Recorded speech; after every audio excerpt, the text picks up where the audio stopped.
Scotty McCreery's top songs, the most personal and autobiographical tracks that tell his life story since his 2011 American Idol win. Scotty McCreery has transitioned from teenage singing competition winner to one of country music's true storytellers. The lyrics of McCreery's most personal songs tell, since his 2011 American Idol win, Scotty McCreery has transitioned from teenage singing competition winner to one of country music's true storytellers.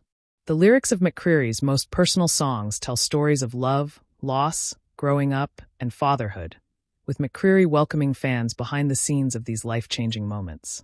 The song that started it all, 5 More Minutes. 5 More Minutes stands as the cornerstone of McCreery's storytelling legacy.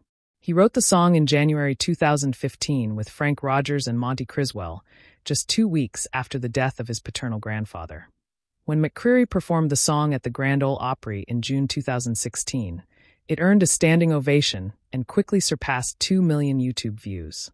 The performance won the Rare Country Award for Grand Ole Opry Moment of the Year. Remarkably, 5 More Minutes became the first song in country aircheck/Mediabase history to chart without a record label, later becoming McCreery's first #1 hit in January 2018. Its impact extended beyond the charts.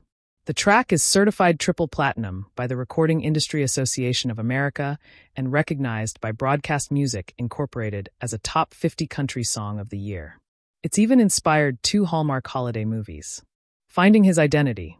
In Between. McCreery wrote this song in 2015 when he was in his early 20s. In Between explores his personal struggle with identity. Teaming up with Jesse Alexander, Frank Rogers, and Jonathan Singleton, McCreery penned the track to confront how the industry and society often pushed him to one extreme or the other. With lyrics such as "I ain't all holy water / and I ain't all Jim Beam / I'm somewhere in between," the song welcomes duality and denied categorization. It was McCreery's declaration of comfort in not picking a side, a sentiment that particularly resonated with fans finding their own balance. Although written 4 years before its release, In Between became a defining anthem of self-acceptance and maturity. Love and Marriage, the songs that chronicle his relationship.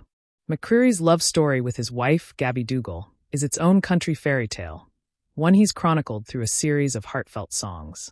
From childhood sweethearts to husband and wife, their journey unfolds across tracks such as This Is It, Wrong Again, and Still. In a sweet full-circle moment, Gabi once wrote Mrs. Gabi McCreery in her kindergarten diary. After dating throughout high school and college, the couple married on June 16, 2018, at Twickenham House in North Carolina. That enduring love forms the emotional core of several of Scotty McCreery's most beloved tracks. This Is It captured the moment McCreery proposed to Gabi before it even happened.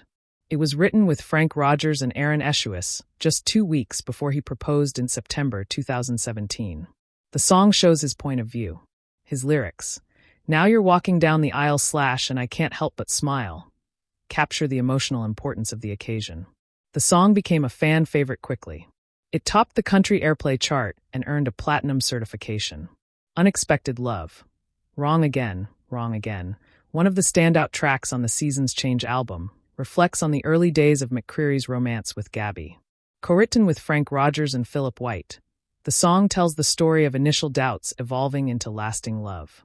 "I just knew there was / nothing to it / me and you, and a / quick kiss goodbye / wrong again," McCreery sings, charting the beautiful irony of love arriving when you least expect it. Fatherhood, songs about his son Avery. The arrival of McCreery's son, Merrick Avery McCreery, on October 24, 2022, marked a new chapter in his personal and creative life. His transition into fatherhood is tenderly captured in songs such as Love Like This and The Porch. Love Like This includes intimate details such as 4:30 on a Monday morning / a miracle in room 235. His wife, he says, gave the song the ultimate approval. "Yeah, she definitely shed a few tears," McCreery reported. The lyrics, "Now I know / I've never known a love like this," articulate the indescribable joy of becoming a parent. The Porch, which closes out McCreery's Rise and Fall album, has quickly become his most emotionally significant song. Lyrics such as "One day you're gonna make this big world yours / but you'll always have a spot by your daddy on the porch" reflect a father's hopes and devotion. The evolution of Scotty McCreery's autobiographical songwriting. McCreery's journey as a songwriter began after his 2011 American Idol win at just 17 years old, the youngest male winner in the show's history. I remember people would be like, "What's this kid going to sing about?" And that used to tick me off, but now I'm like, what was I singing about back then? I hadn't lived any life, McCreery told Country Now. The maturity he once lacked arrived in full with Seasons Change, 2018, an album where he co-wrote all 11 tracks. It debuted at #1 on Billboard's Top Country Albums chart, with more than 40,000 units sold in the first week, and was eventually certified gold by the RIA. Since then, he's scored 5 consecutive #1 hits, and in April 2024, he was inducted into the Grand Ole Opry by Josh Turner as its 227th cast member. His 2024 album Rise and Fall continues this evolution, blending autobiographical songs with character-driven tracks, all grounded in emotional truth. The creative process behind his most personal work. McCreery's most personal music often begins in the North Carolina mountains. This is where he and Gabi built the vacation home where he proposed. For Rise and Fall, McCreery organized 2 songwriting retreats at this home with collaborators Brent Anderson, Derek George, Monty Criswell, and Frank Rogers. "I'd always wanted to do it," McCreery said of the writers' retreat. "We were around the fire with guitars, maybe a drink or cigar. It was just hanging out, and while we're here, let's write some country songs. It was a blast."